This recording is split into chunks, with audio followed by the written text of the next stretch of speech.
کامیاب فرما۔ اب آپ نیٹ مجھ سے زیادہ دیکھتے ہیں، ایک ملعون ذاکر نے اس ابو بکر صدیق کو کافر کہا ہے جس ابو بکر صدیق نے تن من دھن دین کے لیے قربان کر دیا، جس نے ماریں کھائیں دین کے لیے۔ آج کا مولوی، آج کا ذاکر، آج کا عام مسلمان، اس نے تو دین پہ کوئی شے قربان نہیں کی۔ قربانیاں دینے والے یہ ہیں، دین کے لیے گھر چھوڑنے والے یہ لوگ ہیں، دین کے لیے وطن چھوڑنے والے یہ لوگ ہیں، دین کے لیے وطن سے بے وطن ہونے والے یہ لوگ ہیں۔ تو حضرات محترم، اگر یہ مسلمان نہیں تو روئے زمین پہ کوئی بھی مسلمان نہیں ہو سکتا۔ جن کو کلمہ میرے محمد مصطفیٰ نے خود پڑھایا، آج تو نے یا میں نے تو کلمہ پڑھا مولوی سے، یا ماں باپ نے سکھایا، ماں نے سکھایا، باپ نے سکھایا، مسجد کے امام نے سکھایا، کسی حافظ یا قاری نے سکھایا۔ ارے تو ان کو کافر کہتا ہے جنہوں نے یہ کلمے والے محمد مصطفیٰ سے کلمہ سیکھا۔ تو ان کو کافر کہتا ہے جنہوں نے تن من دھن قربان کر دیا دین پر۔ تو ہم کیسے حسین کو مانتے ہیں، کیسے ذکر مناتے ہیں؟ ہم جو دین کو پروان چڑھانے والے ہیں ان کو بھی سلام کرتے ہیں، اور میدان کرب و بلا میں دین کو بچانے والے ہیں ان کو بھی سلام کرتے ہیں۔ اب سوال یہ پیدا ہوتا ہے کہ یا الہ العالمین، تو نے فرمایا قرآن مجید کی اس آیہ مبارکہ میں کہ ایمان کے لیے 8 چیزوں کی قربانی ضروری ہے۔ کون سی؟ فرمایا قل ان کان آباؤکم وابناؤکم واخوانکم وازواجکم وعشیرتکم واموال اقترفتموها وتجارۃ تخشون کسادها ومساکن ترضونها۔ یہ 8 چیزیں ایمان کے ترازو کے ایک پلڑے میں رکھ دو، دوسرے پلڑے میں اللہ، اللہ کا رسول اور جہاد کی محبت رکھ دو۔ ان 8 چیزوں سے زیادہ اللہ اور اللہ کے رسول سے محبت بڑھنی چاہیے، زیادہ ہونی چاہیے۔ یا اللہ عملی طور پر اس حکم کے مطابق کسی نے کام کر کے دکھایا۔ فرمایا میرے نبی کے جتنے بھی صحابہ ہیں ان سب نے یہ 8 کی 8 چیزیں قربان کی، اللہ اور اللہ کے رسول کے ساتھ محبت اور جہاد کے ساتھ محبت کو ثابت فرما دیا۔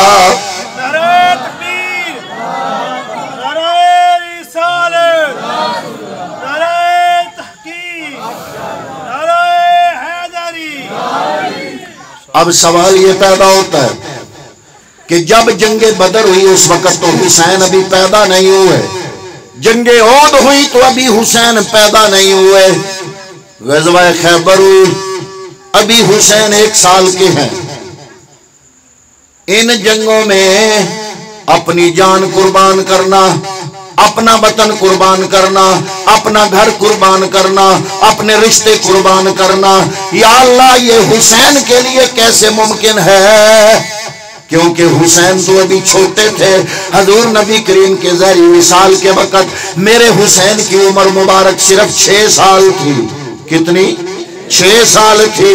تو یا اللہ جو نیکیاں یہ دیگر صحابہ کماتے رہے، بدر میں جہاد کیا نیکیاں کمائیں، احد میں جہاد کیا نیکیاں کمائیں، خیبر میں جہاد کیا نیکیاں کمائیں، یا اللہ حسین یہ نیکیاں کیسے کمائے گا؟ وہ بدر میں لڑے تو جنتی بنے، احد میں لڑے تو جنتی بنے، خیبر میں لڑے تو جنتی بنے، تبوک میں لڑے تو جنتی بنے، یا اللہ وہ تو ان جنگوں میں لڑ کے صرف جنتی بنے۔ امام علی مقام حسین، آپ تو جنتیوں کے سردار ہیں، آپ سردار کیسے بنیں گے؟ حضرات محترم علماء فرماتے ہیں کہ یہ 8 چیزیں اللہ پر قربان کرنے کے لیے بدر، احد، خیبر، خندق اور تبوک اور یہ ساری جنگیں جنہوں نے لڑی انہوں نے ثابت کیا، لیکن حسین چھوٹا تھا اس لیے رب نے سارا انتظام کیا۔ جب کربلا کا وقت آیا تو اللہ نے موقع دیا، اے امام حسین میرے نبی کے نواسے، یہ باقیوں کو تو بدر میں موقع مل گیا، باقیوں کو احد میں موقع مل گیا، کئیوں کو خیبر میں موقع مل گیا، کئیوں کو تبوک میں موقع مل گیا، کئیوں کو مدنی زندگی میں موقع مل گیا۔ انہوں نے 8 چیزیں یہ قربان کر کے اپنا ایمان ثابت کیا، جنتی بن گئے۔ اے حسین تو چھوٹا تھا، فکر نہ کر، تو جنتیوں کا سردار بنے گا۔ کیوں؟ اس لیے تمہیں ایک سفر مدینے سے کربلا تک کا کرایا جائے گا۔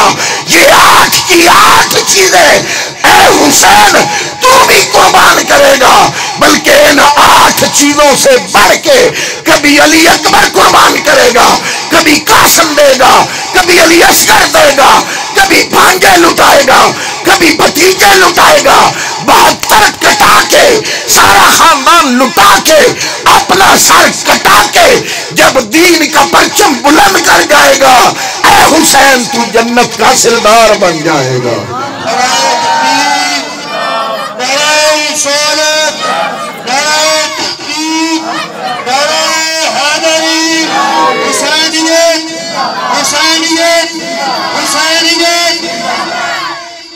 تو ہم جنہوں نے دین کو پروان چڑھایا ان کو بھی مانتے ہیں، اور جس نے دین بچایا اس کو بھی مانتے ہیں۔ جو بندہ سٹیج پہ کھڑا ہو کے حسین کا ذکر تو کرے، لیکن میں عموماً اگلے دن بھی کہہ رہا تھا کہ حضور کا وصال ہوا تو حسین تھے 6 سال کے، کربلا کے میدان میں 61 ہجری میں حسین تھے 58 سال کے۔ کتنے؟ 58 58۔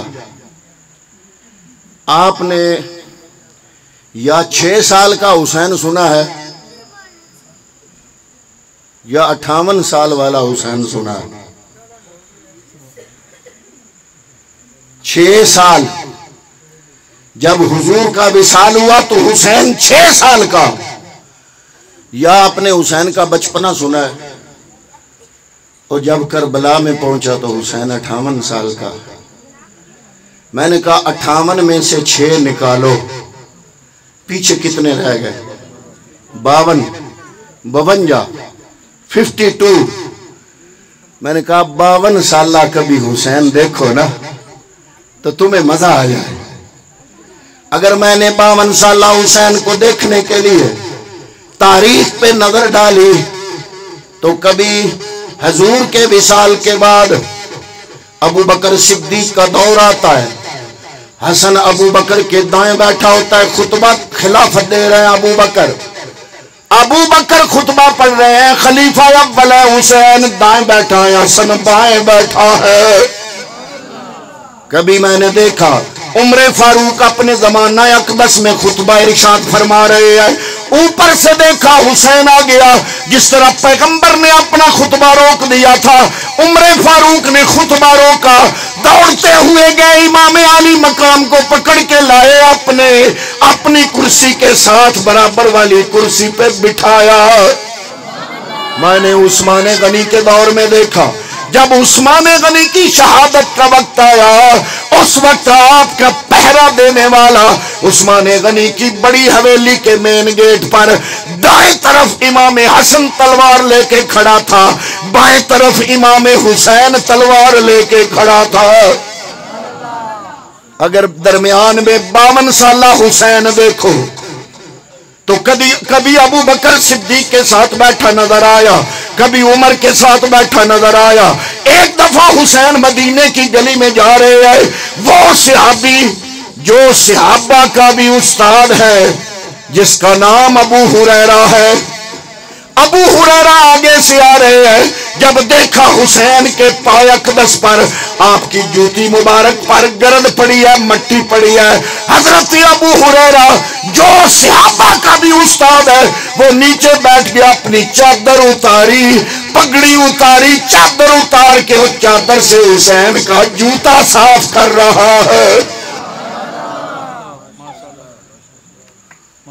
یہ 52 سالہ حسین ملنگ بیان نہیں کرے گا، یا 6 سالہ بچپنا یا 58 سالہ کربلا والا دن، لیکن دیکھنا تو یہ ہے کہ درمیان میں 52 سال میرے امام عالی مقام نے کیسے گزارے۔ ان کو دیکھنے سے تو عام بندہ یہ سمجھتا کہ شاید حسین بھی استغفر اللہ ایسا ہو۔ حسین نمازی تھا۔ جس بندے نے آپ کے معاشرے میں 1 حج کیا اور 2 حج کیے ہوں 3 حج کیے ہوں، آپ بڑے عزت سے اس کو دیکھتے ہیں، جناب حاجی صاحب ماشاءاللہ 3 حج کیے ہیں۔ حسین نے پیدل 25 حج کیے تھے۔ کتنے حج؟ 25 حج۔ میں عموماً بیان کرتا ہوں کہ حسین کا کردار اگر دیکھنا ہو تو حسین کرنے والوں میں سے کوئی بندہ بھی ڈھونڈنے سے نہیں ملے گا کہ اس بندے کو ہم دیکھ کے کہیں کہ حسین ایسا ہوگا۔ ہم میں بندے ہیں جن کو دیکھ کے پتہ چلتا ہے کہ حسین ایسا ہوگا، جن کی رگوں میں حسین کا خون دوڑ رہا ہے، جن کی زندگی میں حسین کی کردار کی جھلک نظر آتی ہے، ان کے پاس آپ کو ڈھونڈے سے بندہ نہیں ملے گا۔ میں آپ کو سینکڑوں گنوا سکتا ہوں۔ اگر حسین کی شکل دیکھنا چاہتے ہو، حسین کا کردار دیکھنا چاہتے ہو، حسین کی شخصیت کا کوئی ہیولہ دیکھنا چاہتے ہو، آؤ میں تمہیں دکھاؤں۔ حسنی حسینی سید حضرت شیخ عبدالقادر جیلانی، پیرانے پیر، جو پیروں کا بھی پیر ہے، جس کی رگوں میں حسین کا خون ہے، کردار میں حسینی کردار ہے۔ آؤ اگر حسین عملی طور پر دیکھنا چاہتے ہو، داتا علی حجویری دیکھ لو۔ اگر عملی طور پر حسین کی تصویر دیکھنا چاہتے ہو، پیر مہر علی دیکھ لو۔ اگر عملی طور پر حسین کی تصویر دیکھنا چاہتے ہو، حضرت پیر سیال دیکھ لو، حضرت خواجہ معین الدین چشتی اجمیری دیکھ لو، حضرت نظام الدین اولیاء کو دیکھ لو، حضرت بابا فرید گنج شکر کو دیکھ لو۔ ارے میں گنواتا رہوں، رات ختم ہو جائے گی، نام ختم نہیں ہوں گے۔ یہ وہ لوگ ہیں جن کی رگوں میں حسین کا خون دوڑتا ہے اور جن کے کردار میں حسینی کردار کی جھلک نظر آتی ہے۔ اس لیے ہم ذکر صحابہ بھی کرتے ہیں، ذکر اہل بیت بھی کرتے ہیں، اور جو صحابہ کا بغض رکھ کے ذکر اہل بیت کرے، ہم اس کا ذکر اہل بیت نہیں سنتے، ہمیں وارا نہیں ہے۔ کیوں؟ اس لیے کہ صحابہ کا ذکر تو امام بھی کرتے رہے۔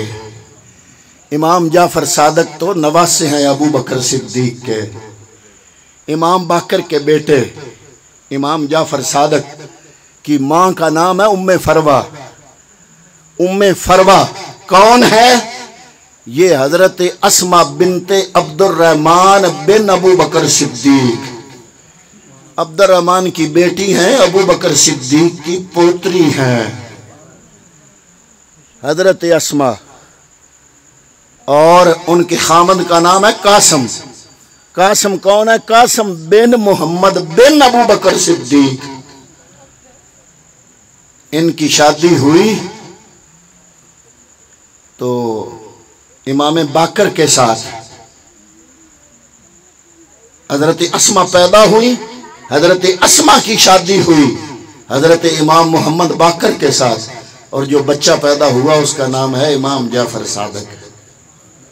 امام جعفر، میں آپ میں سے کسی کے نانے کو برا کہوں، آپ کو غصہ لگے گا؟ بولیے۔ آپ کے نانے کو سپیکر پہ برا کہوں، آپ کو غصہ لگے گا؟ امام جعفر صادق کو نہیں لگے گا؟ ویسے تو تم اماموں کے ماننے والے ہو، یہ نہیں سوچا کہ جس کو میں کافر کہہ رہا ہوں وہ امام محمد باقر ان کی زوجہ ابو بکر صدیق کی نواسی ہے، اور جس کو میں برا کہہ رہا ہوں امام جعفر صادق ان کے نواسے ہیں۔ امام جعفر صادق ان کے نواسے ہیں، اور امام جعفر صادق کو اپنے نانے کا نانے کے بارے میں برا کہنا اچھا نہیں لگے گا۔ میں اگلے دن بھی کہہ رہا تھا کہ جب یہ واقعہ کربلا ہوا، امام زین العابدین ایک سید بچا جس سے سادات کی نسل چلی، ایک سید۔ اس یزید کے 14 بیٹے تھے، 14 سے زیادہ تھے ویسے، ایک روایت آتی ہے جو کم سے کم ہے وہ ہے 14 پتر ہونے کے باوجود یزید کی نسل نہیں چلی، یزید کی نسل۔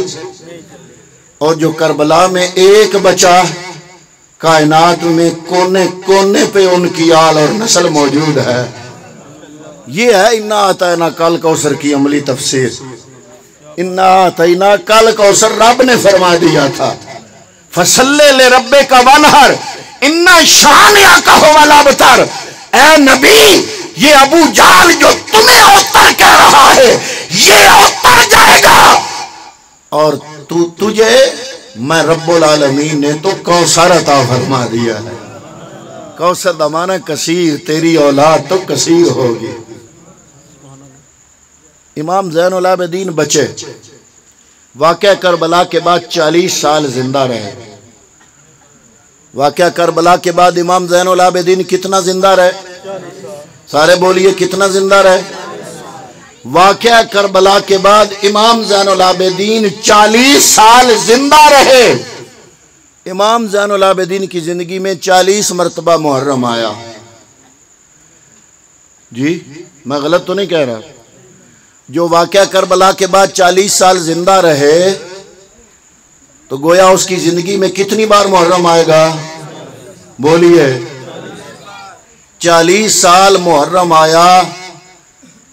کوئی ضعیف روایت دکھا دے کہ کسی ایک محرم کو بھی امام زین العابدین نے گھوڑے کا جلوس نکال کے ماتمی اس انداز سے محرم منایا ہو تو ہم بھی کل سے شروع کر دیں گے۔ امام زین العابدین کی زندگی میں 40 بار محرم آیا، کسی ایک محرم میں بھی انہوں نے اس انداز سے محرم نہیں منایا۔ کیسے منایا؟ درود پڑھ کے منایا۔ کیسے منایا؟ نمازیں پڑھ کے منایا۔ کیسے محرم گزارا؟ صبر کر کے گزارا۔ یہ نہیں کہ ان کو دکھ نہیں تھا۔ اب آج کا مسلمان اگر یہ کہے کہ زین العابدین کو اتنی تکلیف نہیں تھی جتنی مجھے ہے تو آپ کہو گے تم جھوٹ بول رہے ہو، کیونکہ زین العابدین حسین کا بیٹا ہے جس نے اپنی نگاہوں سے سارا واقعہ کربلا خود دیکھا ہے۔ جب کہیں کوئی آپ کو پیاس لگتی تو پانی دیتا نا، پیالہ سامنے آتا، پیالہ لبوں تک لگانے سے پہلے آنسوؤں کی جھڑی لگ جاتی تھی امام زین العابدین کی۔ وہ منظر یاد آ جاتا تھا جب دریائے فرات پہ پہرا ہوتا تھا، اتنی تکلیف اور غم تھا، لیکن کوئی ایک ماتمی جلوس نہیں نکالا، نہ اس طرح کا انہوں نے اہتمام کیا۔ ان کو زین العابدین کیوں کہتے ہیں؟ نام ان کا تھا علی۔ زین العابدین کا معنی ہے عبادت کرنے والوں کی زینت، یعنی انہوں نے اتنی عبادت کی کہ جو عابد ہیں عابدوں کی بھی زینت بن گئے امام زین العابدین۔ اور آپ کا ایک لقب ہے سید الساجدین، کہ سجدہ کرنے والوں کے سردار، اتنی عبادت کی۔ تو حضرات محترم، آج کے اس پروگرام کا سبق یہ ہے کہ ختم ہے آنسو بہانے پر تیری جستجو، حسین ابن علی نے تو بہایا تھا لہو۔ ایک ہے غم کربلا، ایک ہے درس کربلا۔ درس کربلا کو اپنی زندگیوں کا حصہ بناؤ، اور جس قرآن کو حسین نے نیزے پہ چڑھ کے سنایا اس سے اپنی لگن لگاؤ۔ جس سجدے میں حسین نے سر کٹایا اس سجدے سے پیار کرو اور نماز کا عادی بنو۔ جو نمازی ہوتا ہے وہ حسینی ہوتا ہے، جو بے نمازی ہوتا ہے وہ یزیدی ہوتا ہے۔ اپنا کردار حسینی بناؤ۔ نعرے لگانے سے کام نہیں چلتا۔ میں نعرہ لگاتا رہوں میں حسینی ہوں، میں حسینی ہوں، میری زندگی میں سے حسین کا کردار نظر نہ آئے تو اس کا کوئی فائدہ نہیں. بات یہ ہے کہ میرا کردار بتائے کہ یہ حسین کا کردار ہے. تو دعا ہے کہ اللہ تعالی ہمیں حسینی کردار اپنانے کی توفیق عطا فرمائے. وما علیہ الا البلاغ المبین.